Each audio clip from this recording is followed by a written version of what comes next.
Good. When glass. We good? Yep. Hey everybody. So this is fiction writing and lore in the Elder Scrolls Online. It's going to be a little bit different than a lot of the presentations we've had because we can't really tell you what we're working on because spoilers. So what we're going to do is tell you a little bit about the way we work, how the department is organized, and what our jobs are. I'm Wim McLaughlin. I'm the lead writer. This is Lawrence Schick, lead lore master. We're sort of two halves of the creative brain over here, working on lore. As you probably suspect, is a huge full-time job on this game. So let's get to it. So this is this is our writing team. This is the picture we took for our AMA, and a little bit about my background. I've been a professional writer for about 20 years now. The last 12 years in the game industry, I started as a contract writer on the Command & Conquer games for Westwood Studios. And then after they went out of business, I decided I wanted to enter the game industry full-time and became a designer. I spent some time working for NCSoft on Tabula Rasa, which is where I met our creative director, Paul Sage. He was the lead designer on that game. And then I moved to BioWare Austin for Star Wars: The Old Republic, shipped that one, and then Paul brought me up here. So I've been here for 2.5, almost 3 years now. Script writing. Yes, I'm sorry. My first 10 years in the industry, my first 10 years in my career as a writer was as a film and TV writer. I did some low-budget direct-to-cable stuff, and if anybody is old enough to remember the series Silk Stockings on USA Network, wrote a couple of episodes of that. Real quality stuff. The game industry is better. So just to let you know about sort of the way we work here. So this floor here, probably 3/4 of it is content. And it's a mix of level designers, some environmental artists, but mostly content designers and writers. And our writing team, so our content department is split into what we call zone teams or content teams. And they are assigned a particular chunk of content, and everybody works on it from the beginning. We usually have some kind of a high-level idea of what the theme of the zone is or what kind of history we're going to do for it. That generally comes from Lawrence. And then they take that and they write up our design documents, and the writers participate in that, generating ideas and things. So when it comes time when we know what we want to do with like a particular POI, the writers actually don't generally write the first pass dialogue. Our content designers do. Now, each of these teams also, there's a writer embedded in each content team, but there's also a writing team. So Lawrence and I run the writing team, and then they also have content leads in each of the zone teams, which is a little tricky to manage. But we have bi-weekly meetings, actually 3 times a week with the writing team. We all keep in contact. We review everything. But they spend a lot of time actually embedded in the teams working with the content designers. So first pass on, say, a new point of interest in the game, they'll go through, document it all out, and start the first iteration. So there'll be a particular quest arc they'll go through, and they'll set it up, they'll write the first pass dialogue. And actually, some of our content designers are really good writers. Bethesda Game Studios, the Skyrim guys, actually do hybrid writer-designers. We have such a huge amount of content to do that we need a writing team specifically, and I'll get into that in a little bit. But so the reason why we don't have the writers actually go through what we call a fiction pass on those right away is because we're iterating on gameplay. We want to make sure that it's fun to play, it's understandable, and it's cool before we go in and spend all this time writing all the VO dialogue, which is really consuming. If we decide, it's a teardown or going to be major changes, that's a lot of wasted work. So we want to get a first iteration. We get our leads to do a playthrough, our creative director, our lead designer, and the zone lead, and then Lawrence and myself, and we get notes back. We iterate it a few times until everybody's happy with it. Then it goes to the zone team's writer, and they do what's called a fiction pass. I got ahead of myself here. I should be looking here instead of there. So they go to the fiction pass stage. This is basically what I just went over. Fiction pass. Once we're solid with gameplay, the fiction pass starts. Fiction pass is really deep. It's not just the VO dialogue, although that's a really important part. But we're also doing journal entries. We're doing NPC names, lore books that are involved with it, even things like monster abilities. If there's a particular monster that has a particular attack, and that's likely to be player facing, it shows up in a death recap or something, we want to make sure that that name is lore appropriate and cool. So there's a lot to it. It takes a long time to go through and do all of this. This pass is also where we add what we call flavor conversations. Flavor conversations are the additional questions you can ask after the quest is bestowed to ask for more information. It's completely optional material, a deeper delve into lore. I'll get into that a little bit later. So in most cases when we're dealing with, say for an example, a quest bestowal, player clarity is our most important thing. We want the player to know exactly what they're doing and why they're doing it. So clarity of storytelling. Simple, easy to understand, and this is really important. I always say this, whether it's a level 50 quest or a level 1 quest, at the beginning of the storyline, whether it's a quest arc or a new quest, I want somebody who knows nothing about Elder Scrolls to come in, read that dialogue, and know what's expected of them. They might not understand the nuances of the political situations, but they know what they're being asked to do, where they need to go, and why they're being asked to do it. So that's very, very clear, very, very important. Clarity trumps lore. Now, when we get down, lore terms are also awesome. We love lore. We love lore books. We love flavor conversations that delve deeper into it. So what we do is we have the writers ask themselves the question, as a player, I've gotten this quest. What questions might I want to ask about this person who gave me the quest, about this area, as many things as we can think of. And that's what makes up our flavor conversations. And that's a much deeper delve. Again, optional, but important. That's where we do most of our lore. So for example, it's a quest about werewolves. In the bestowal, we say werewolves, not Hircine's curse, because then the player's like, well, what does that mean? And then they go off and, oh, this is about werewolves. We want them to know up front what's going on. But then the NPC may mention Hircine, and there may be a question, who's Hircine? What is Hircine's curse? And we get into that deeper amount of lore as we go. Things that we're trying to avoid, and this is part of the difficulty of the job. Exposition and what we call bookending, or if you, I don't know, from old EverQuest players, hailstorms, where you would ask an NPC a question by hitting H to hail them and get this huge block of text with way too much information. We don't want to do that. We also don't want to fall into the trap, which happens in a lot of RPGs, where you start the quest with a big lore dump. Then you go, you fight some guys, you touch some things, and at the end of it, you turn in the quest, and you get another big lore dump that tells you what just happened. It's not realistic, it's not fun, it's not dramatic. So we try and find ways to sort of meet the story out as we go, and there's a lot of ways to do this. Different optional flavor conversations on NPCs. If you're doing a quest and an NPC is following you on the quest, every single time the quest updates, we try and give them a new greeting, so you can click on them and get more information.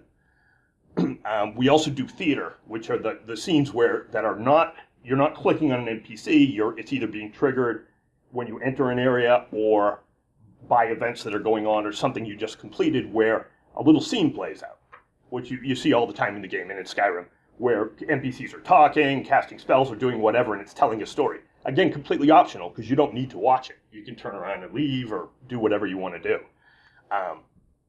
But these are the types of things we do to try and tell more story during the course of gameplay and make the player feel involved rather than just, I was told to kill 6 of these guys and get a doohickey and then come back. So that's very, very important. Another big part of my job, pop culture references and anachronisms. It's funny, in previous games that I've worked at, I've been the biggest offender in these because I love pop culture references, I love puns. In the right game, they're hilarious. In Elder Scrolls, they don't fit. It's established, through 9 games, we just don't do it. Or we try not to do it. So a big part of my job and Lawrence's job is policing these, chasing them down. And it's funny because sometimes it's unintentional. One of the writers will come up with what sounds like a great line. Oh, time for some thrilling heroics. And they don't, oh, that's great. I don't know where I got that from. And then I play through it and I go, wait a minute. That's Firefly, I know. So we try and recognize those things and say, we want to get that sort of the spirit of the line without verbatim using the line. So that's a very big deal. Anachronisms is another thing. there's some leeway. Generally, we go back and we say, well, if it's like medieval, Shakespearean, a couple of centuries old and it feels archaic, well, it could be real in the Elder Scrolls, but certain things aren't. And there are certain terms that aren't. The hell, there is no concept of hell in the Elder Scrolls. It's oblivion. So to oblivion with you, not go to hell. So we have to be very careful of those things, because when you're writing tons and tons and tons of dialogue, these are the terms that just come out almost automatically. You don't even think about it. Another thing we try to avoid are emotional states and player responses. This is another thing that other games do to great effect. For example, BioWare, the last company that I worked for, did a lot of, where you'll have a snarky answer or a forceful answer. Well, in Elder Scrolls, unless it's speechcraft, intimidation, or persuade, where you'll have some force behind it, and you can have those things, we try to make them very, very neutral. The best types of player responses are things where the player's emotional state, they can sort of project it over them. Like if they're saying, why are you doing that? It could, if they're the player who is role-playing that they are a friendly, well, why are you doing that? Another player might say, why are you doing that? We try and make them neutral and not lead the player, and especially not force the player to do things or say things they wouldn't want to say. Speechcraft is different, because that's optional. You have the option to have the skills to persuade and intimidate and to use those responses. And they're a lot of fun.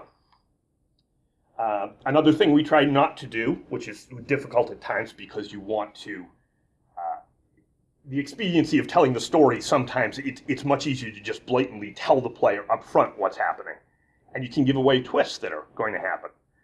If you're in a murder mystery and there's only one suspect, well, it's probably that guy that did it, and there's no surprise. So we try and create, maybe there's 3 or 4 suspects, and we create reasons for them to be under suspicion. And especially do effective things like, this person appears to be the one, and then they're proved to not be to not be the one, to not be guilty. And then you go off into it, and then, as it turns out, they are the guilty one. So it's sort of a misdirect. And we try and have those moments of surprise, and, for people who are really paying attention to the story. And of course, forcing players to do things they don't want to do. That's huge. It's a difficult thing to do. Or a difficult thing not to do. Because again, the expediency of the story, we want the player to go off on this adventure. And obviously, they can accept the quest or not. But if they want to do the quest, we want to give them as many options to make it feel like they're the ones driving it. We're not saying you have to do this. We're not giving them forced failure, things like that. Things we try to include in the game. Humor. We love humor. Not pop culture humor, but appropriate Elder Scrolls humor. Characters like Cadwell, like Sheogorath, where they're really fun if they're done right and they're done correctly. And we try and infuse as much that in, because Tamriel's a pretty bleak place. There's a lot of horrible things going on all the time. And we want to break that up as much as we can. We do a lot of visual storytelling, and this is where we work hand in hand with the content designers. The theater scenes I talked about earlier, and even things like level design and just layouts of things.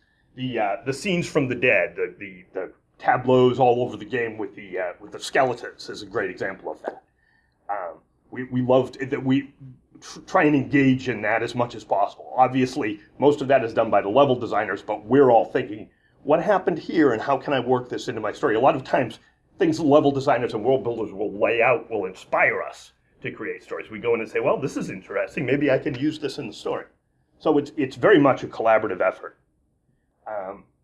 Meaningful choices is another big one too. We try and do this as much as possible. It's a difficult thing to do in an MMO because it's an exponential thing. The more choices you give that lead to completely different outcomes, the more content you're creating at any given time that the average player won't see.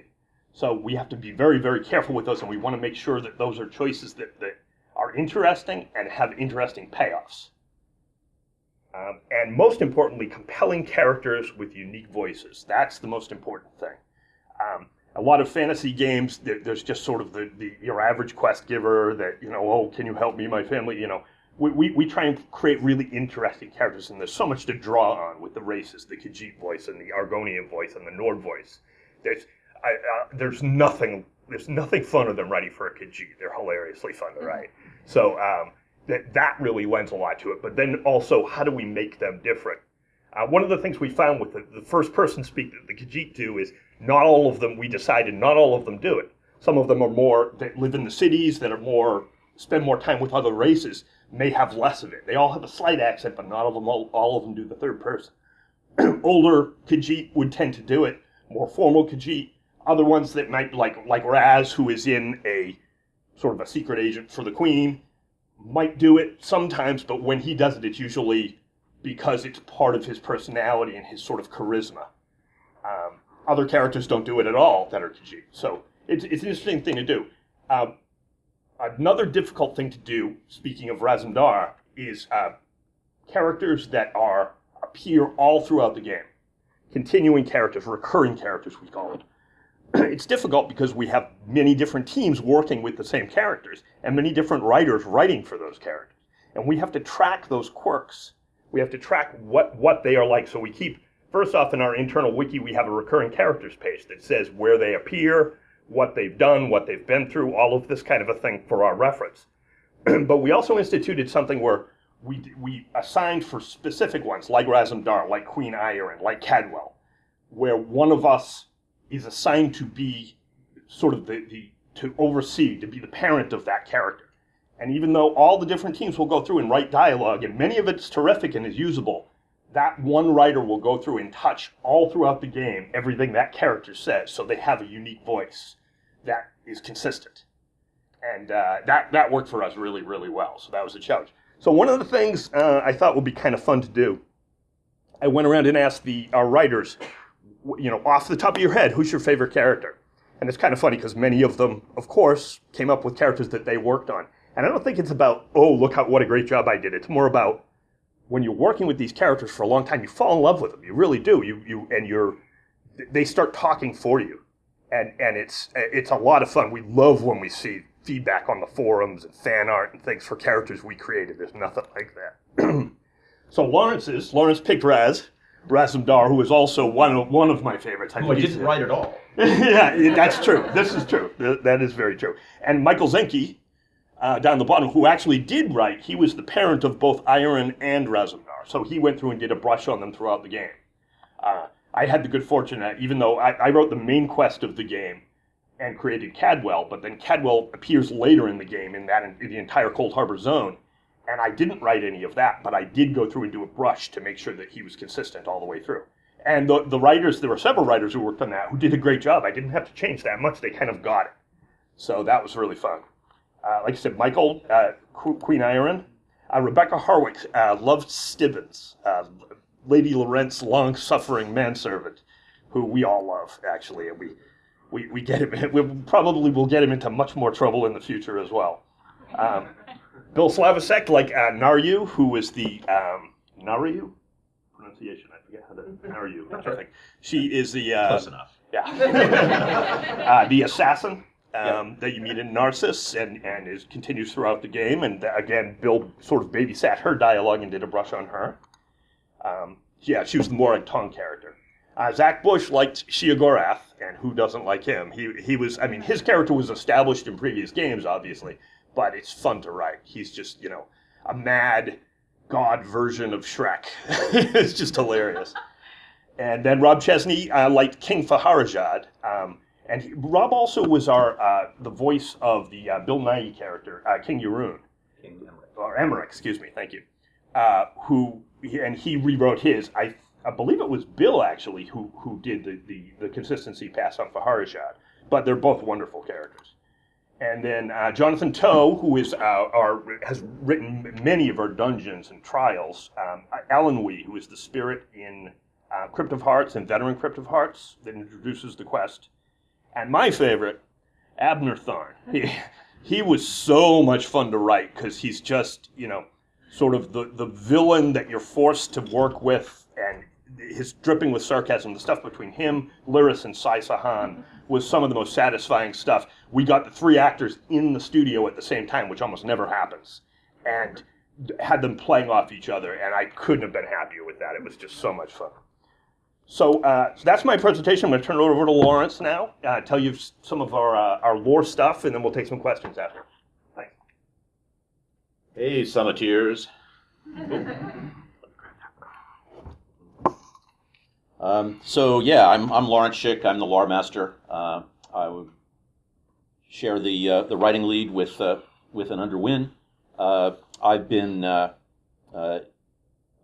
in this business a long time. I have sort of a complementary background to Wins. More hardcore role-playing game all the way back to the late 70s. On early Dungeons & Dragons stuff, I worked with Gary Gygax. Was one of the first paper game designers to go into video games in the early 80s to Coleco. Worked for some years at Microprose, doing both strategy and role-playing type games. Worked with Sid Meier there. Then in the 90s, I went into my management arc and was a producer, executive producer. I was a general manager of all the games at AOL in the late 90s. Then I dropped that out, went back to writing.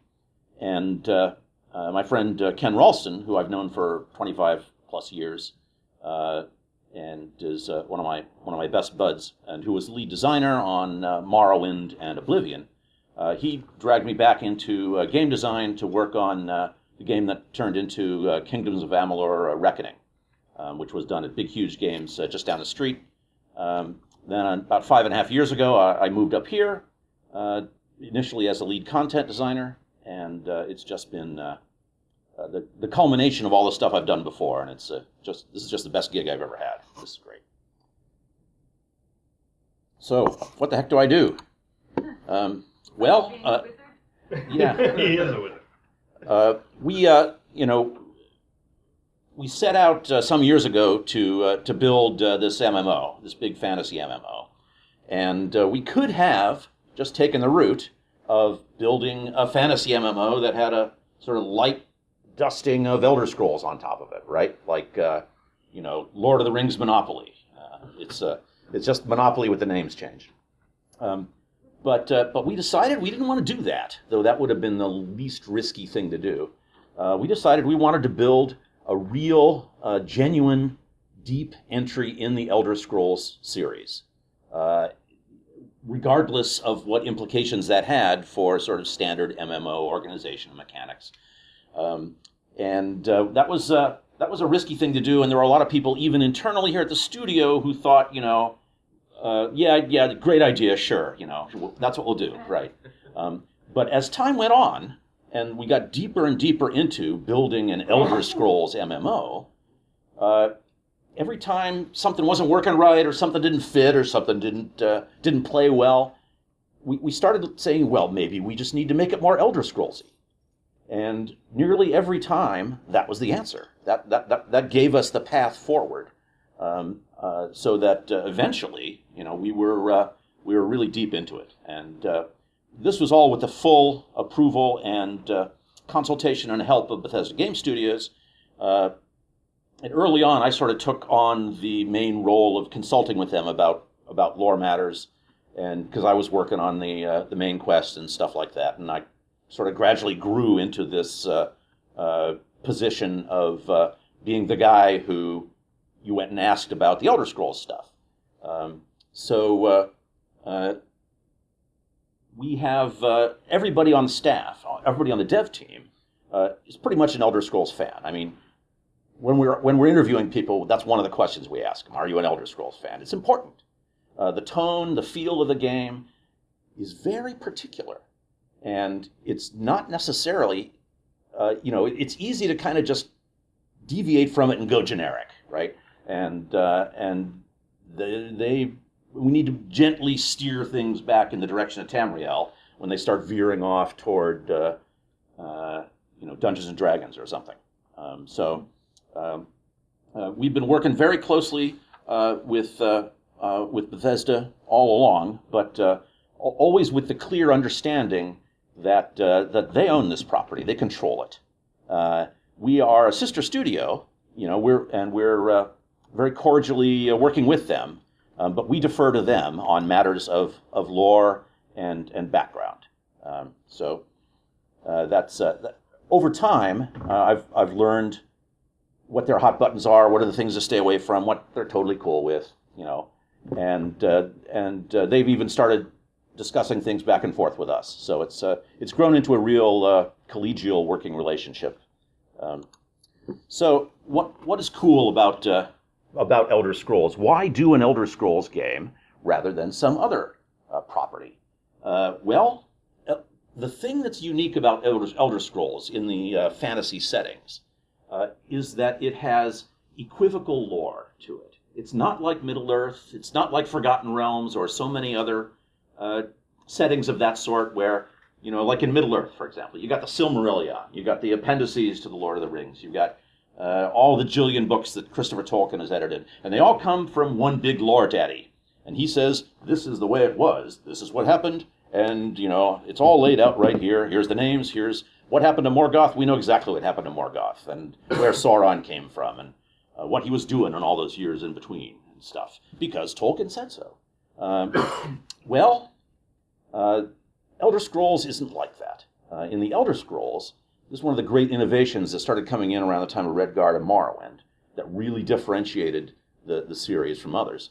In Elder Scrolls, every bit of lore is delivered from the viewpoint of a character in the game. There's no ex cathedra statements by somebody that, it's like this. In Elder Scrolls, things work like this. Bam. Nope. In Elder Scrolls, we have this sage who tells you this is how it works. And we have this person over here who gives you the history of this area. And it's always done through the point of view of the characters in the game. That leads to two things that are really interesting.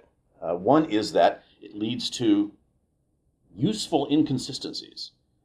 Useful in what way? Why is it useful to have inconsistent lore? That sounds crazy. You should just know, what the heck happened there. Well, it's useful because lore that is delivered by an unreliable narrator.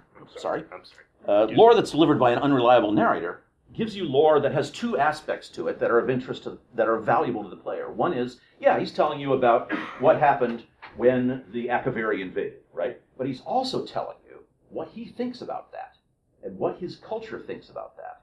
And so that adds extra nuance and extra flavor that you don't get if stuff is just handed down from on high. It's a different paradigm from Tolkien. It's really a paradigm that comes from H.P. Lovecraft and from his development of the Cthulhu mythos, in which everything is told from characters who are in terrible circumstances, and some of them are mad.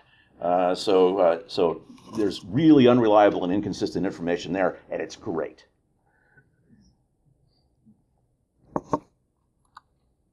So Nirn is also unique because it's a world of both reason and myth. And these two polar opposite things provide a really interesting tension inside the game and the way you're telling the tale. In a standard fantasy game, it's a medieval setting, and you got wizards, and they do magic, right? And that's about all the background you need. There's some gods. They give the priests spells and stuff. In Nirn, you've got a world that is really based on mythological background that is drawn from our own history in such a way that you've got creation myths that that explain the nature of reality. It's not just Earth with some magic guys casting spells, right? The nature of reality is fundamentally different in the world of Nirn because it's based. All the natural laws come from the sacrifices that the Aedra made when they made the world. And so Akatosh, when he put himself into the world, he made time happen, right? And so forth and so on with all the different gods. So you've got this really seriously interesting mythological background about the nature of reality and how it was created and how it can be changed because it's not set forever. It can be further changed by those who can channel magicka and force their will upon it, right? That's what magic is. You're changing reality locally. Sometimes locally, usually temporarily, but you're changing reality. And creatures and characters and beings of mythological levels can change reality in big ways. And that's what happens when you get a dragon break, or a plane melt, or an oblivion crisis, or Alduin coming back from the depths of time. You've got reality changing in big ways. At the same time, you've got all of these people who, unlike in your sort of standard medieval setting, they look at things in a very logical and scientific and organized fashion. You've got all these sages, you've got the Mages Guild researchers, you've got the scholars, and they're all breaking stuff down, and it gives us a way to convey lore in a way that is comfortable for 21st century Western players, because it's couched in terms that are familiar to them, but at the same time, they disagree with each other, and so that makes for interesting tensions between the different cultures and the different ways of looking at things, and it gives a way for us to carry nuance across. And the hero, who's the standard character in all the Elder Scrolls games, is of course one of these mythical focuses. So that's why big important stuff happens around him. So, how do we balance these things out? This first quote here is a paraphrase of something Todd Howard told us. You have to make the world seem as credible and as solid as possible when you've got all this weird shit going on. Because otherwise, it's not attached to anything, and it just feels weird, right? But if it's attached to real people in a real world where they're really living and doing stuff and making things and then being threatened by amazing supernatural forces, then it matters. Then you can tell human stories within fantastic situations, and it's not just Thundar the Barbarian. Apologies to anybody who's a Thundar the Barbarian fan. So when you're walking around a town, we do our absolute best to make sure that you are talking to people who, this guy, he's working his forge, he's making a plow. For that guy over there who grows pumpkins. Pumpkins, of course, are one of the staples of Tamrielic nutrition. But we try to make them as real as possible, and I'm really excited about the oncoming implementation of the justice system, because we'll be going back in and making the world even richer and more interesting and adding more layers of this kind of stuff. I get much more excited about doing the lore of the cultures and the societies than I do about doing the high-level stuff with the Daedric princes and the gods. That stuff is great. I love that shit. I could do that stuff all day. But what's really fun is going in and figuring out, how does an Argonian village work? That's the fun for me. So how do we deliver all this lore? Because goddammit, there's a lot of it. And we're making more of it all the time. So as Wynn alluded to, when we're getting you into a new activity, such as a quest or a POI or a new area you haven't been to before, we just give you enough for context, just to get you going, so that you can get into it, so that you can tell who's who, and start unraveling things. And then beyond that, everything else is opt-in.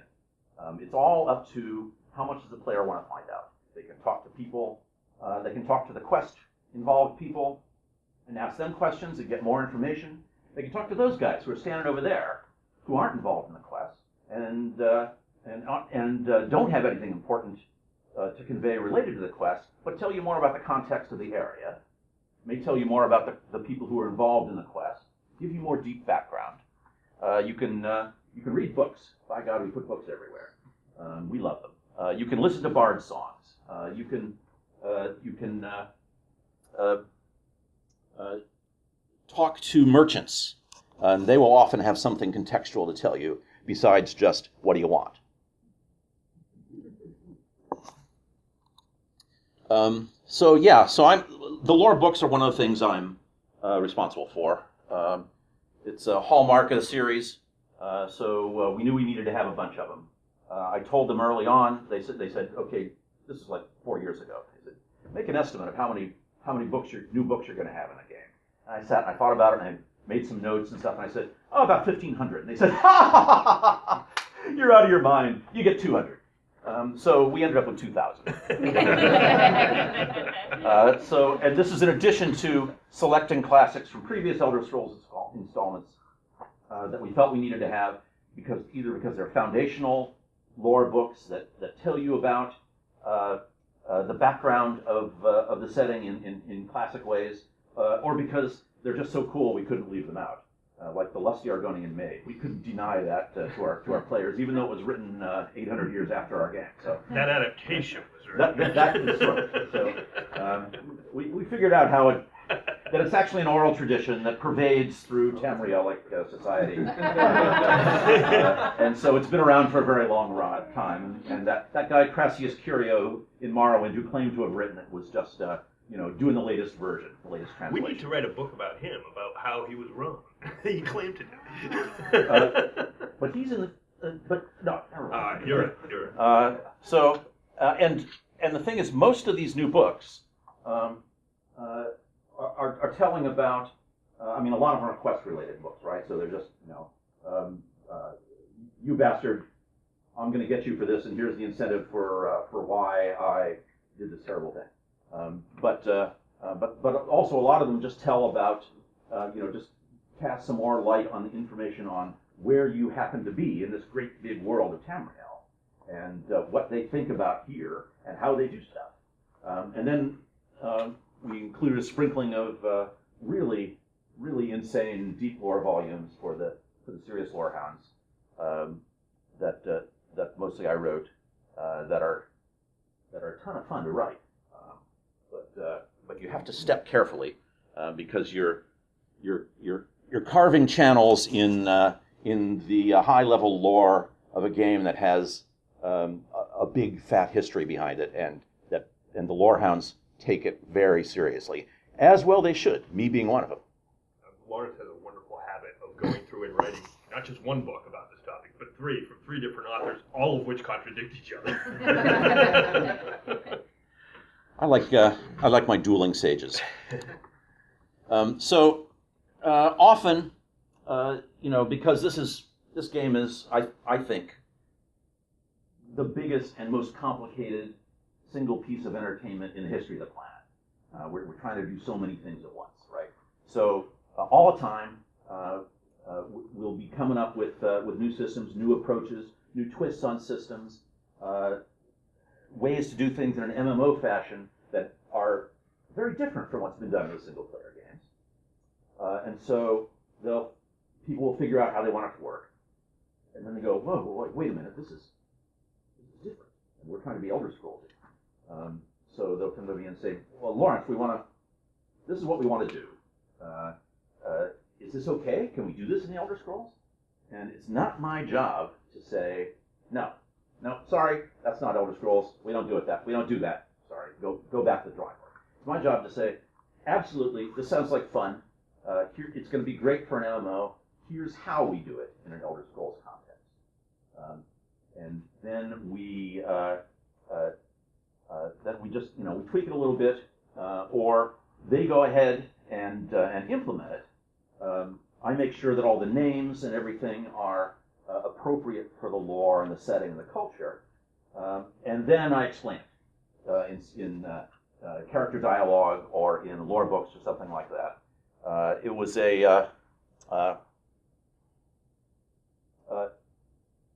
one of the axioms I learned from Sid Meier when I was working in Microprose in the 80s, which was at the time known mainly for military simulations. And he did some of those, like Silent Service and some very famous ones. And his game design axiom was, when you're making a game that is a simulation game, then you figure out where the fun is, you make that game, and then you figure out what it's a simulation of. The way we apply that here is we make the game, we make it fun, and then we figure out why this is actually exactly an extension of previous Elder Scrolls lore and makes perfect sense within the system, within the history. So ultimately, gameplay always wins because it should, because it's a game, and it has to be fun before all. But we always get the last word to explain it. See what he did there? Yep. Because that's the end. So now we'll take your questions. Do you want? I'm sure we'll both feel he'll take a war question. Yes, you're down front. How do you feel about some players taking like the Argonian name style and they start applying it to We try to- feel they should be flogged. Well, do you try to, from a lore standpoint, push them to let them know that this isn't a typical No. name or? No, absolutely not. You know, we there's plenty of examples of Khajiit names and Argonian names and stuff like As that. well as Butt Munch Turd And and so people can people can follow if they want, right? We don't have control over it. No, we don't. We don't have control over that. We did spend a lot of time with the UI people, though, making sure that if you wanted to have a correct name, you could have it. Right, right. So that you could have a sufficient number of hyphens in your name to do that, so that if you were an orc, man, they went crazy when I told them that they had to suppress the capitalization of G on Gro and Gra apostrophe for on orcish names. They were like, nope, can't do that. Nope, can't do that for months, and then they had to do it. So we provide you the ability to be lore correct, but it's opt-in. It's all things with lore. You make your own decisions. We have enough time to try and make it ourselves. What if you wanted to role play an Argonian who's raised by Khajiit? Then you, what if this one wanted to role play an Argonian? Lizard raised by cat. My hand's going to be up a bunch of times, but first, this two-part question. One, could you record an album to read bedtime stories for me? Two, with something like Shiogorath that has a split personality where he's actually an Aedra and a Daedra at the same time, how much control do you have of being able to bring that into the story? Are you allowed to touch that at all? Is that something that they're like, stay away from, or Yeah, we don't. We wouldn't want to explain that. We would want to pay homage to it. Yeah, somewhat. If I had an idea to do that, I would say to Lawrence, is this possible? Will BGS have a problem with this? And he would check it because he's obviously a character that, you know, like any of the Daedra princes, we have to really be careful around them. We can't say this is what this is. We have to. He is my favorite character, and I think he's phenomenally well written. And the guy who voice acted him should get everyone else's voice acting pay. Because He's he was great. amazing. He's great. And Wynn wrote most of his lines. Did you? Well, know? I did a first pass on it, and then Michael Zenke went and added some really great stuff too. So it's always a group effort. You can't really have much ownership on it. Even Main Quest, I did the fiction pass on the entirety of it, but some of the best lines came from the content designers. So it's really a collaborative effort. Yes. Well, I was reading some forum posts, and somebody brought up that the Elder Scroll really didn't have that much, effect on the main quest like in all the other games. So, for the continuation of the main quest, is there going to be more emphasis on the mysteries of the Elder Scroll? I notice they're all in Cyrodiil right now. Right? Yeah, we can't. Well, in Cyrodiil, it's a gameplay element. That's the thing where gameplay trumps lore in that way, and we try and make it work as best it can.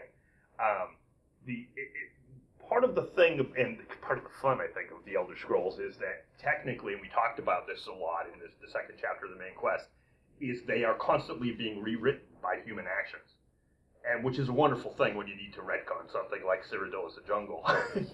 That we can actually go through and say, what we do affects them. And you can't even study them long enough to find the real truth because you go blind and mad. So it's really like the ultimate MacGuffin for the whole world. Where I don't know if you know about a MacGuffin, but the thing that everybody wants within a story was an Alfred Hitchcock term, and because it is actually, it can affect our plot, and we can use it to forgive a multitude of sins and change things as we go. So yeah. I don't know, did I answer your question? I can't really talk about the future of the main story, but...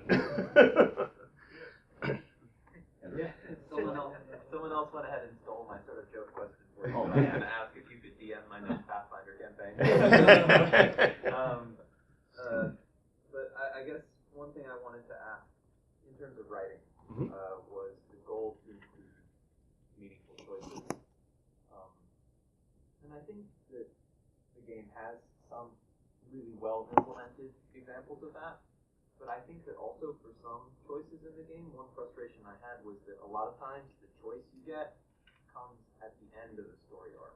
Right. And so you go through all this work, and then at the end of the story arc, you get to choose, like, is she going to be the queen or is he going to be the king, or do you destroy the artifact or let it stay, or Part of that is what I talked about when choice is a really difficult thing to do well because it gets exponentially greater. If you had a choice at the very beginning of the quest, it would essentially be 2 quests, and then half of the people wouldn't see part of the content. And when you're creating a game this big with as much content, the last game I worked on was Star Wars: The Old Republic, which, as you know, BioWare has an incredible depth of choice. That's their whole style of writing, and the nightmare of testing that and making sure that if anybody's played through that, the main quest, the class quest in that, there was a critical path through those, that if at any point the game broke, you could not advance in the game. The game was over for you as a player.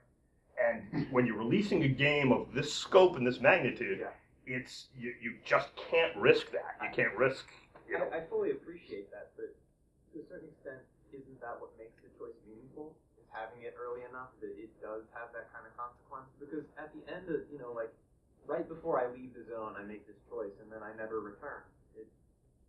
I don't feel the choice. Right. Well, one way we try to mitigate that is what Wynn was talking about is through recurring characters. Recurring characters will appear in later zones in the storyline, and then they will react to you, or even appear or not appear, depending upon what choices you made. Based on it, with the stone, was the family in Bleak Rock that you could make the choice as to who to save and everything. Those characters continue to show up through the game and will react to you based on what you did, and one of them becomes a major character in the Rev. That's very true. So we have to track those variables throughout the game and know this is what the player chose, and it's a difficult thing to do because those variables, what you did, in our case, it's done with quest endings. In BioWare does it with global variables, and towards the end of the game, the amount of variables you're carrying, even on something like like the Mass Effect trilogy, you're tracking all the way through that. In Star Wars, there was a massive, huge amount, probably as much as the Mass Effect trilogy, and that we had to continue to track because we were planning on adding new content. But what happened, because we did so many choices and created so much gameplay that your average player wouldn't see, people burn through the game too quickly. So and an issue for, we love doing that business with recurring characters, but we can only do a certain amount of it. For one thing, it's really hard to test because the game doesn't get tested holistically very much, right? This part gets tested, and then different people test this part, and different people test this part, and they don't necessarily know that they're supposed to be looking out for these recurring characters and making sure they're implemented properly. Yeah. So we're still squashing bugs related to those. I'm pretty sure by update 5 that we've got them all. But yeah, it's something that is very labor intensive. And you're absolutely right. It makes the game matter. And so we do it as much as we can. We'll try to do it even more in the future because recurring characters are our favorite thing. Your turn again. Yeah, you can go first. With the player, those dialogue responses, I noticed when I read it, there was a very neutral tone given to it in a subtle way. Mm-hmm. Was that done consciously with the thought that the player doesn't have a soul? No. It's a standard in Elder Scrolls games, actually. And when I came in, probably because I had just come from BioWare, it was 2 things I said. It would be really cool if we could do these things. It was unequivocally told no. One was emotional content and player responses because it's not done unless it's speechcraft, and I mentioned that earlier. The other one was, for instance, in a BioWare game, you could be talking to one character and there could be another NPC that joins in the middle of the conversation, so you have 3-way conversations. It doesn't happen in Elder Scrolls. You talk to one person. When you exit the conversation, theater happens based on the result of your conversation, and that's a tradition, and we didn't want to deviate from that. We didn't want to say, oh, this is a better way to do it, because everybody loves Elder Scrolls games. And there's a certain magic to those things. And we wanted those expectations to be fulfilled. Yes, as you said, it's intended to make meaningful choices in the game. And I think, could it be possible to employ a karma system, like you're getting good points or bad points for one choice, and your character is dark side and light side force. Yeah, there was something like that in the Fallout games, and we early on we considered that, and we decided that given the tone of moral ambiguity that you find in the Elder Scrolls titles in the single player games, where you can make whatever choice you want, and then you can choose to be a paladin this time. You can choose to be a total rat bastard the next time in a different location, and it's entirely within the player's purview to make those choices.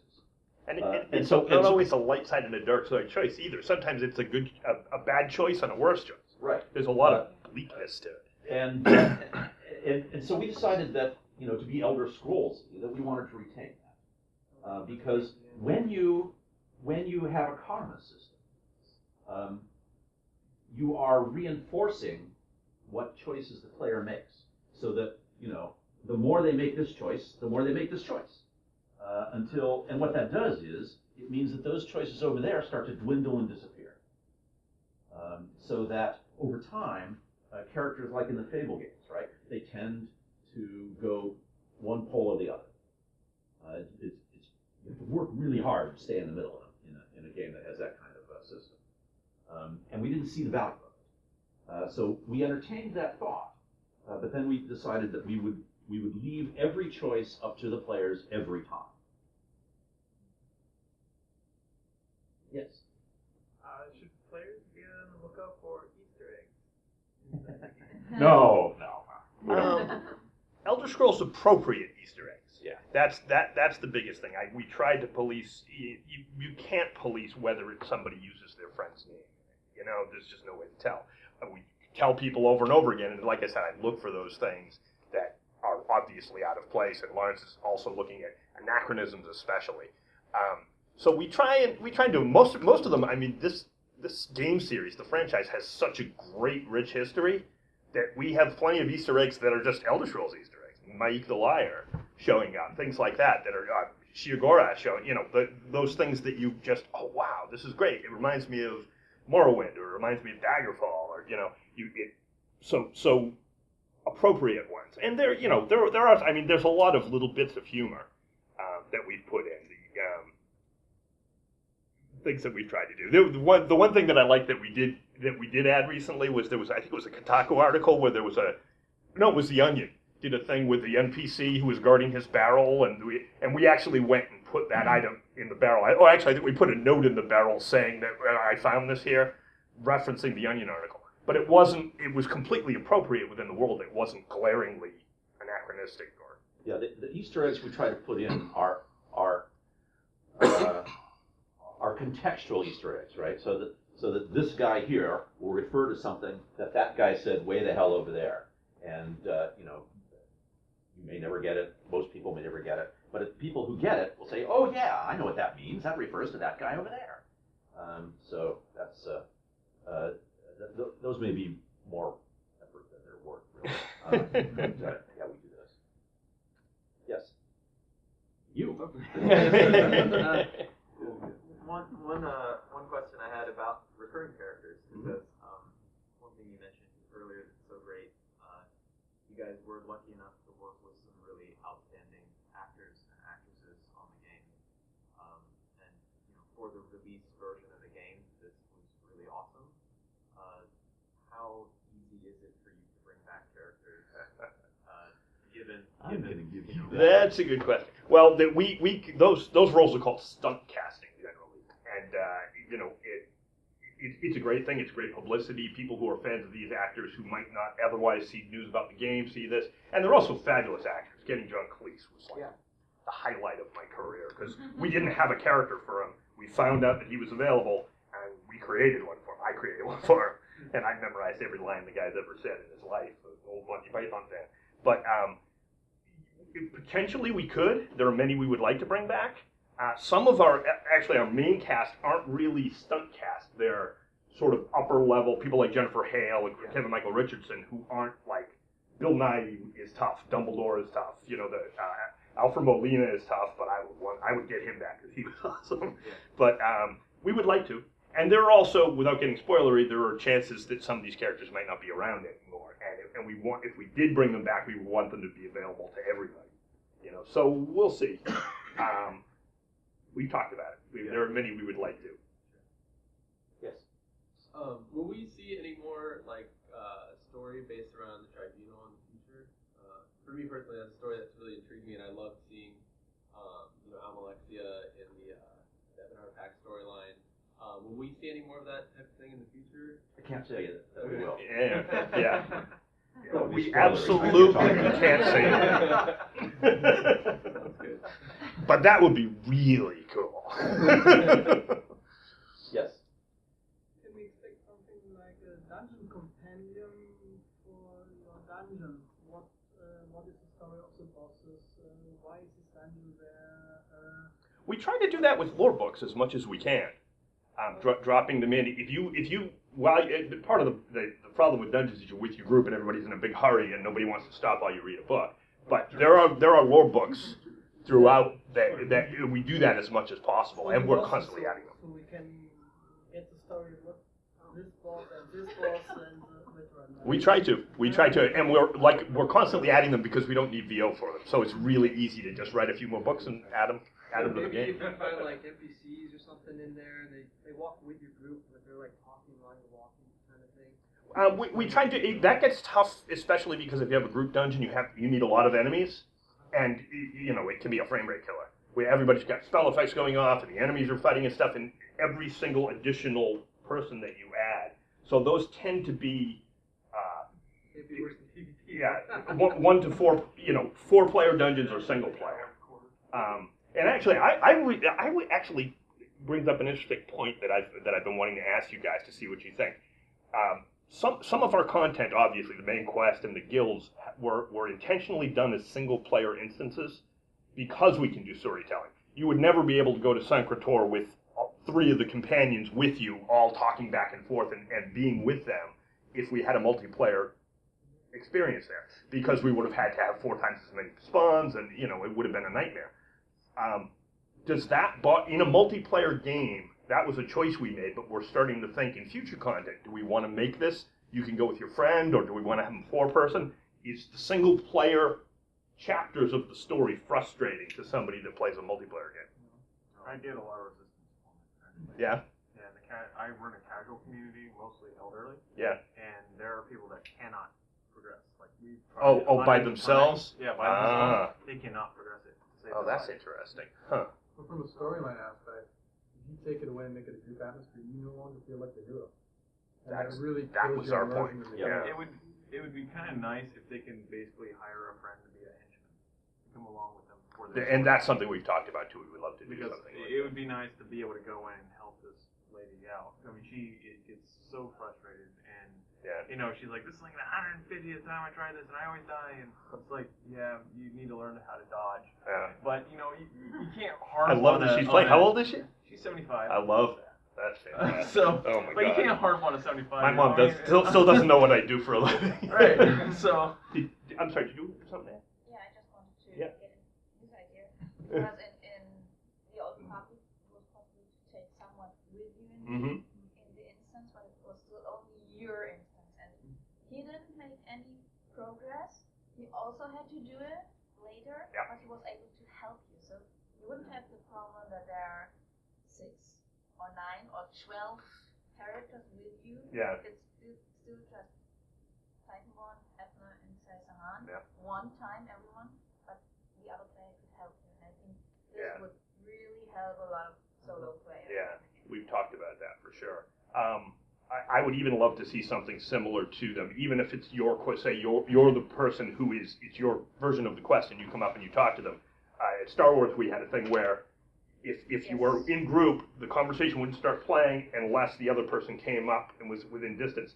But we could do it. We wouldn't never have the group conversation thing. That wouldn't work with our game because our characters aren't voiced. But we could do something like their dialogue options are grayed out, but they get to see the conversation and all of that. I like that idea a lot. It's something we've discussed. But That'd be perfect. We'll see. It gives us a way to Yeah. put training wheels on them. Yeah. That's great. Great feedback. Thanks.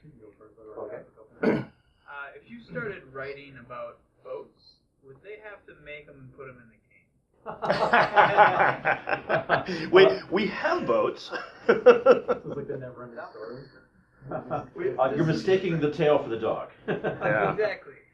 It's you mean actual physical moving boats in the game? That would like some boats Yeah, that in the game. technology, it's what's called MAGs. It's moving platforms. Think for things like elevators and it's very expensive and very difficult to do.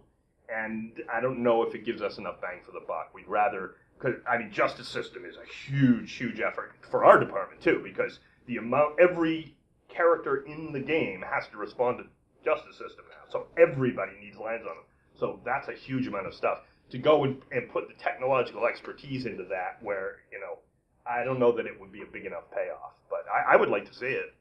And it's certainly possible in the future, but I don't think in the near term it's probably going to happen. In regards to creative control, with a character like Cadwell that was very well written, very well acted, that you guys created from scratch, does Bethesda come at any point and say, this is ours, we control what happens from here on, or is it just open to you do whatever you Not want? yet. It's their prerogative. They're entitled to do whatever they want with the property. But I'll tell you, we love Bethesda games, and I would love for them to take our characters and do something in the future, because their games take place hundreds of years in the future. But they wouldn't limit your storyline with it as long as it was within the lore of the actual world itself. They could if they wanted to, but they Yeah. haven't shown any interest in it. I mean, here's the thing about creative control with the capital C's, right? Which is that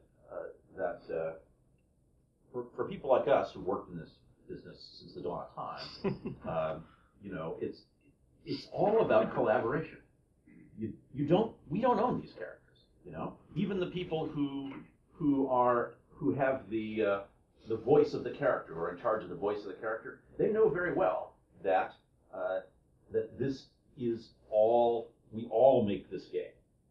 Hundreds of people make this game. So when somebody steps up and says, "Yeah, well, you can't mess with this because I made that, and that's my thing," show them the It's door. true, and it's fun when when you're getting stuff from another writer that you're doing a pass on. When you find great stuff, you don't have to change. I read a lot of Cadwell's funny lines, but "Victory, thy name is Cadwell" was Bill Slavisek's, and I love that line. He did some great stuff on it, and the other content designers on that team just put in some great stuff. So yeah, I may tweak it a little bit. They had him saying what too much to me. It didn't sound John Cleese to me. So Just one more thing about creative control and collaboration. Okay, when you're a game designer, if you're really thinking about what you're doing, the really serious game designers are always thinking about the fact that your collaborator is, in addition to you're working with 2, 3, 50, 200 other people who make your game, your ultimate collaborators are the thousands to hundreds of thousands to millions of players who play with the game, right? And their choices, their decisions make the ultimate experience that occurs. And in a multiplayer game, they're collaborating with all the other people who are making those decisions too, right? So you really have to be open and feel like I am making stuff for everybody else to have fun with, right? I am giving them the potential to go and do cool things, and it's theirs. It's not mine, it's everybody's. So that's it. if I could add to that, having worked 10 years in film and TV, where I went to my cave and I wrote, and I came back and they said, "We like this, we don't like this," and I go back and I did, it was not a collaborative process. They would give me bad notes, and I would try and make them not so bad, and turn in my next draft, and it was once I started working in the game industry, I never looked back for a second. Everybody has this, it would be great to be a screenwriter, and I have many friends who are writing for film and TV that I've had for decades. And many of them are successful, and very little of their stuff gets made, and it's always frustrating. I wouldn't go back. You could probably pay me to go back, but it'd be a lot. I could go on and on about the whole genre's roots in tabletop. But Yeah. yes. So I'm definitely coming from an MMO background, although I've enjoyed all the Elder Scrolls titles before. One thing that I kind of miss as a player in ESO is the feeling that the world at times is much larger than myself. And that may be at odds sometimes with trying to always paint you as the hero, but I sometimes like feeling like I'm part of something bigger.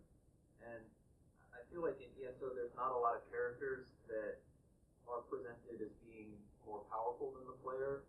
There's not sort of like legends of the world that, you know, exist as forces that, like, I'm not really afraid or in awe of anyone I meet. And in other games you might, I guess, like in D&D you might think of like an Elminster or Warcraft like a Grom Hellscream, or even in the Elder Scrolls franchise itself like a Dive Fear or something. You know, there's these sort of legendary characters that's like, whoa, you know, this guy is like a real badass. They do appear throughout the game. A lot of the ones that are legendary heroes are not, they're not hostile. We've had a few cases, like in the main quest at one point, you go into a Redguard tomb and you fight some of the classic sword singers that are brought back. Yeah, but they're very beatable though. They're like weak, and I mean, like, Well, Sai Sahan seems like a total badass. Like, what you're saying there though is gameplay and combat, which is a very, very different thing than what we do. So and I can agree with you in some ways and stuff, and it's part of what the combat and balance team has been working on. But from our point of view, we try to make them sound as badass as possible and as cool as possible. But you know, their toughness within the game that's kind of not above our pay grade. It made me feel like the hero that, if you're gonna have that sense of awe about someone, it's probably best that you don't ever actually fight them, because it's sort of at odds with having gameplay be fun and having that lore. We did do that with Vanis Galeric. Yeah. And that's a good example. And Iron and we put off actually coming to face with Manamarco as long as we could. Yeah. But you got to beat him. But we you know, arguably, you know, you're right, especially in a game that has an alliance war, in which you should have larger than life figures who are directing this war and stuff. But you know, there are other players who say who bristle when they encounter a character who is fundamentally more powerful and more badass than they are. It's like, you know, I'm supposed to be the hero of this goddamn game. Who's this asshole? I want his helmet. Why can't I kill him and take his helmet? You know, so we have to balance. We did try and do that, like Queen Iron, who all of us really liked. This sort of, you know, the young elf among the elves who are hundreds of years old, who's really cool and really experienced for her really short years. And she was a really cool character, and in Tanzelwell, she actually joins you. You go with her into the underground there and fight with her, and she's running off ahead of you to fight, you know, to fight things before you can even get there. So we did try and do some of that, but we also don't want to take agency away from the player. We do want the player to feel like the hero of his own story. So I think it's a fine line to walk. You're right, though. I agree with, you know, from a dramatic standpoint, it gives you something to aspire to. So going on to the Manny Marco thing, that just reminded me of when I can't remember where you are, but he's lying there being tortured by Mongols, minions and stuff, and you have an option to let him rot in hell, or release him. Or release him, and the one thing, the beef I have with this is kind of, it didn't make a difference, really, if you left him there. Here's the thing, there were certain characters like Manamarco who appears in later Elder Scrolls games that have already been released but that take place in the future of our game. So we couldn't, whether you released him or somebody else released him, somebody released him because he's in the future game. So we had to make sure that we spent a lot of time looking, and we find it very clever when we can do that behind the scenes, sort of set it up so that no matter what happens, these characters will be in the right position to continue the events that happen in Morrowind or in Oblivion. Where we sort of foreshadow those things, so that if you happen to play them in that order, or you really know those games well, you might go, oh, wow, so this is the guy who eventually does that, or was the guy they talked about in this, and we're trying to do that more and more as we go on for future planning. I wish I could talk more about it, but I don't. Yeah, that's why, because I saw that as the main storyline, one of the most important choices you have for forgiving someone, you know. Yeah. I was hoping you guys would put a little, I don't know how you can do it, I'm not a writer, but more weight on that decision, because like to forgive is human. It's also a situation where he has been he has betrayed his master Molag Bal. So to an extent, Molag Bal is going to gets more votes than you. on what's going to happen to Manamarco. And there's, it's nothing good. But yeah, Wynn's absolutely right. We know what happens to him in the future, and so we have to set that up, and we can't either redeem him or kill him permanently. That was a good. That is really good feedback. The thing was, that was the end of his story. So it would have to be done through a long, protracted conversation with him, which at that point in the story, we thought kind of broke the action. At that point, everybody's ready to go face, stop the flame meld and kill Molag Bal, or defeat Molag Bal, because you can't kill a Daedric prince, ever. Well, it's because I was took by surprise. It was cool that Yeah. I was given even the opportunity to forgive this man who has been hurt stopping the whole game. Well, I don't know if you noticed the cells along the side of that Yeah, room I- contain other characters, and depending on who you defeated or saved, different characters showed up in those, and all of them you could go do it too. It was kind of a little Easter eggy kind of a thing. It wasn't originally part of the storyline for that, but we were like, wouldn't it be cool if we put this in? So we ended up doing it. So one of the things I noticed, just playing through the story, was that the theme of like these aliens or these Yakutans was a lot more present in ESO than in previous games. I guess my question is like, how did you guys choose to incorporate those groups of people in this game versus possibly others, or maybe even just revealing more information about Argonians or whatever? Which we will. Yeah, I just found that was very interesting. I wanted to hear your thoughts. It's because of our strange situation of being a prequel sequel that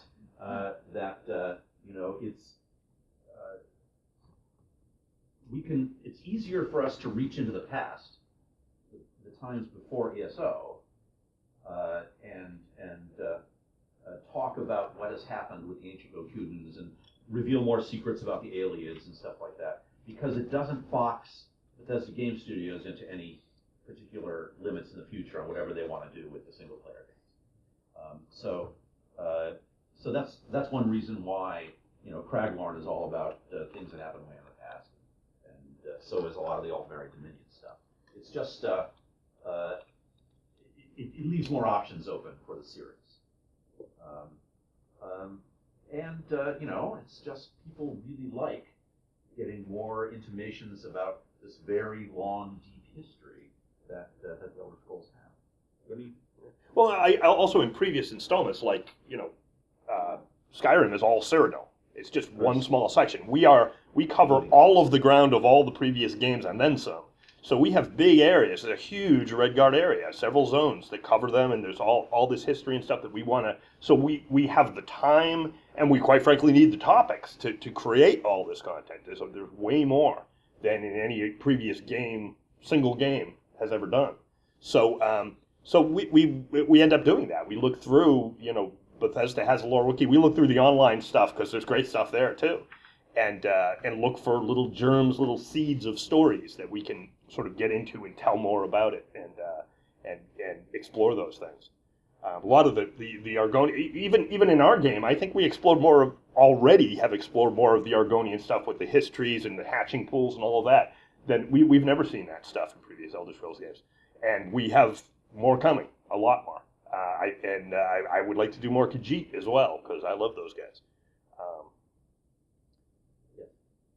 In your game, there's much exploration, and if you talk with NPCs or find a book, and in the book there is a reference to the POE, to the point of interest, then you see it on the map, and you can go there, and you can exploration do without books and without NPCs, and you find it also.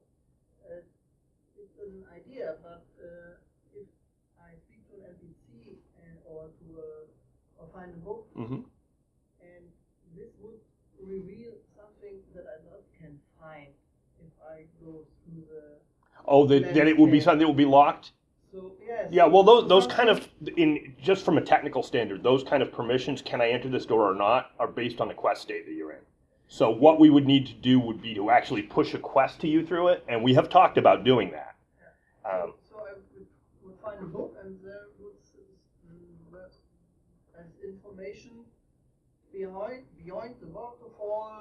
There you can find, and I can find it there is war and I can find it. There are actually some circumstances of that happening. Generally, it's the book as an object in the world is an interactable object that serves as a quest giver, and you bring it up.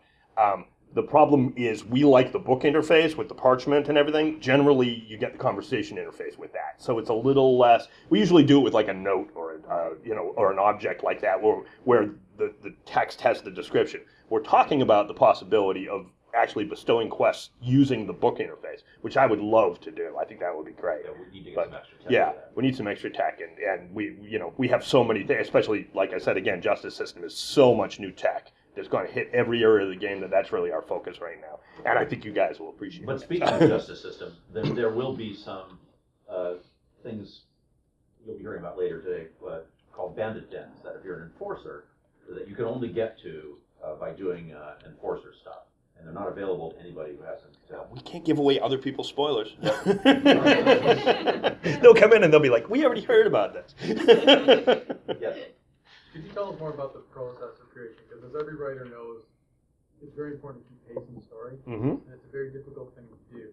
And not all media types translate over, so screenplays don't exactly translate into gaming, so as they don't translate into literature. How, coming from such a varied background you both come from, how do you kind of keep track of that and keep that pace going to fit it into the whole cinematic and action feel of the game? It's a very big deal for me as somebody who came from a different field coming into it, and it's a lot of I don't know if any of you guys saw our Twitch live stream, but I talked about this a little bit in that. The most important thing as a writer, and obviously as a designer, but as a writer, if you're coming in from another medium, is you have to be a game player. You have to know what the medium is about and how it works, because it's very, very different. There's also the difference between writing text that is meant to be read, like World of Warcraft dialogue, or that is meant to be VO'd by an actor, because there's a very different cadence to it. People, if you're reading and you read an incomplete sentence, it feels awkward. But people don't talk in complete sentences. They talk in sentence fragments. They trail off. They say, oh, all of those things. That there's an art to doing that, and that's about hiring really good writers. I think we got really, really lucky. And early on, when I came on, our writing team was half the size. We doubled it in the first 3 months I was here, and just got some really good people. It didn't hurt that I came off of Star Wars, and they had trimmed some of their staff, and I grabbed some of their best people. So that was a really good thing. But yeah, there's definitely challenges to doing that. It is a very different medium, and even from the point of view like a first-person shooter versus an online RPG. And single player versus multiplayer, they all have different challenges. It's a difficult thing to do. One of the biggest challenges in our game, because when you're writing single, we call them SATs or barks, that are the lines that are recorded that when theater is happening between two NPCs, they're saying them. Those actors are very seldom in the same room when they're doing them, and they're doing tons of lines and reading them. So it's really important to have those lines. To take the time to write a line and also give notes about how it should be delivered, so that when all of that is assembled together, it sounds like a natural conversation and it's exciting and it tells a story. And it's difficult to do. Sometimes they come back and the actor's reading of that line, because they recorded one line in the middle of it an hour away from when they recorded the 4 other lines in that dialogue, doesn't sound right. The balance is off, and we have to do pickups, and they have to go in and re-record them. And so it's a real challenge.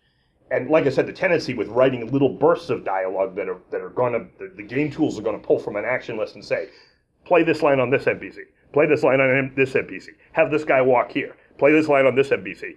All of those timings, when you're doing them as a writer, you have a little block. You don't have a script. You're not seeing the whole thing. You have to write the lines individually. And there's a tendency to just kind of burn through them and do them quickly because it's not as much fun. But you can't do that, because those dramatic, for the people who do pay attention to the theater, that's where the game comes alive. When you come out of that conversation and stuff starts happening around you and you see this going on and you feel like you're there, it's critical. So we really have to pay attention to all of that stuff. It's definitely a challenge. As I think you were alluding to, when you're writing in other media, you really try to build up a head of steam and get your head into the space where it's one of the functions that Wynn and I serve here is that when our writers get stuck, when they get off track, when when they're unsure of themselves, they'll come and ask us.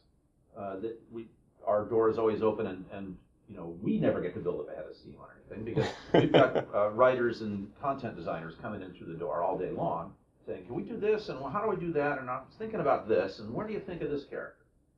And so it's up to us to kind of nudge them on and keep them moving. Focused, stay on target. Yes, in ESO we can be a vampire or a werewolf. So can we expect in the future to be a zombie or werefish or something? Interesting. Would you like that? Be a slaughterfish, yeah. That's the first I've heard anybody express that interest, actually. I want to be a were slaughterfish. Land sharks. We'll take that under advisement. The zombies and the werewolves are being those things. Those are things that have been traditionally possible in the single-player games. That doesn't mean that we can't add other things, but those were base things that we knew we had to have. But beyond that, it's interesting to think about. What to think about that? Like a note. Yes. So gameplay comes first, and then you guys fill in the pieces to make the story compelling. Given the way that questing works in ESO, the gameplay for questing is fairly directed. It makes it very easy for the player to figure out where you need to go and what you need to do. Have you thought of any creative ways to maybe write puzzles or mysteries? Given the way that gameplay already exists, is that possible to do in future content where maybe there's something the player can figure out without it being sort of shoved down their throat quite as directly? We have little vignettes and things that happen all over the game. We call IC, or independent content. It's not really a full POI. It's not really a full quest even. It's just a little thing you stumble on. You can talk to some people and do things. We're always trying to add more of that stuff to the game because we love that. Those little things that you find. And yeah, we've talked about puzzles in the world that are just there, and if you figure out how to work them, you get a reward for them, things like that. So we're always brainstorming this kind of stuff. It's about prioritizing what would be cool to add, what do we have time to add, but more importantly, what do you guys want? Because that's why we do things like this, because we want to know, you like this, you don't like this. We don't want to spend time doing stuff that you guys really aren't interested in. So the more you tell us you want to see that stuff, the more likely it is that you'll see it. But certainly, justice system, and then later stories and content for, eventually Thieves Guild and Dark Brotherhood will pull us inevitably in that direction. So yeah, we'll be doing more of that. It's hard though, because it's so easily subject to misinterpretation by the players, and then when the player misinterprets something that we think was obvious, the player is certain that it's our fault, and they don't like that. So it's hard. Yeah, you've got to accomplish stuff that's pretty bulletproof. We're working hard. Working Sundays. Okay. I just want to piggyback on the zombie werefish comment. With the lore of the game, it already indicates that there's multiple types of lycanthropes, and they come from different regions. Has there been thought of adding the were lion and the were bear and the were shark, things like that in the future? It's always on our list of expansion stuff we'd like to do. It has not yet risen to the level of. It's a great big long list, but yeah, this is more important than this other stuff we're going to do. So yeah, I'd love to have werebears. Cool. Wereboars. I want to be a wereboar. And we got one more here. Just to go off of what he's saying, like the quest in the All Mary side of the riddles, that was like one of my favorite quests. The riddles? It was on the little island outside. Oh, sort of the treasure hunt kind of a thing where you had to go. I can't remember what one it was. He had a whole bunch of like objects on there, and he's saying riddles. You got to pick which object. Oh, okay, yeah. All right, I do remember that. Yeah, that was fun. We have some really great content designers that love to design puzzles. So and yeah, they're they're really cool. They're fun to sort of write around too and support. we just have a great team here. We really do. These guys are so much fun to work with, and they're so talented. There's so much raw talent in the studio, more than any company I've ever worked with. And I've worked with some great companies, so we're really happy to be here. So thanks a lot, you guys. We got to wrap it up. Gina's making us leave. Gina's being a bully. No. But thanks a lot. Great questions. In case And you haven't this was a already lot of noticed, fun. Gina's the bad cop. She's tough. Don't cross her. Thank you, guys. Thank you. All right, thanks.